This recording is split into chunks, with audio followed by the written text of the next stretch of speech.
جس کو آپ تنخواہ دیتے ہیں اور ساری فیسلٹیز دیتے ہیں، تو اس وجہ سے اب ظاہر ہے کہ مال غنیمت ان کے لیے اپلائی نہیں ہوتا.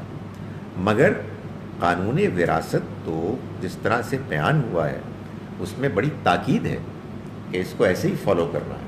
اب آپ کسی ویسٹرن کنٹری میں رہتے ہیں اور وہاں انہوں نے اس قانون کو، اس وراثت کو کسی اور طرح سے تقسیم کیا ہے، دیکھنا پڑے گا کیا زبردستی کیا ہے یا آپ نے اختیار میں ان کو کہہ دیا کہ آپ کریں.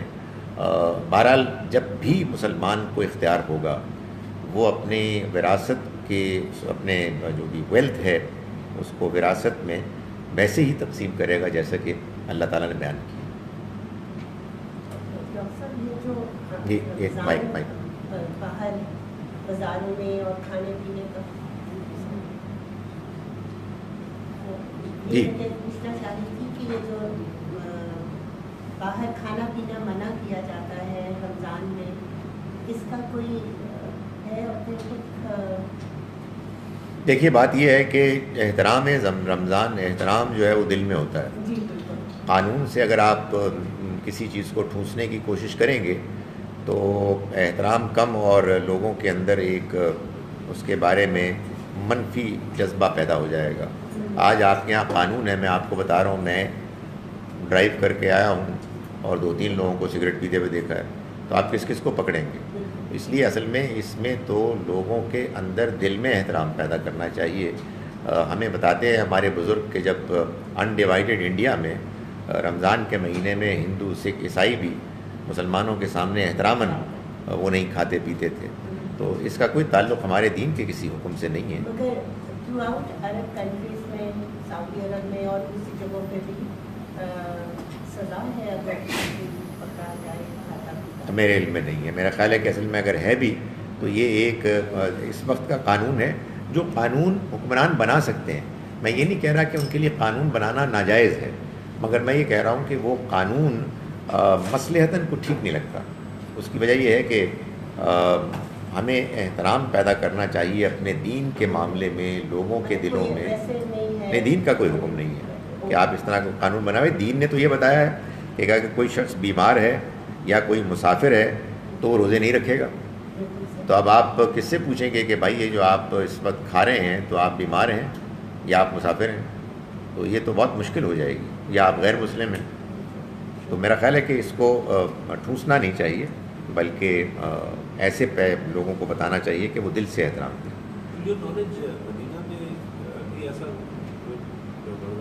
نہیں، کوئی ایسا حکم نہیں. سبھی لوگ روزہ رکھتے، جو نہیں رکھتا تھا وہ بیمار ہوتا تھا. 2 چیزیں ہیں، دیکھیں 2 ہی چیزیں ہیں آپ کے دین میں کہ جو پازیٹیولی کروائی گئی ہیں، ایک نماز اور ایک زکوٰۃ، کوئی تیسری چیز نہیں.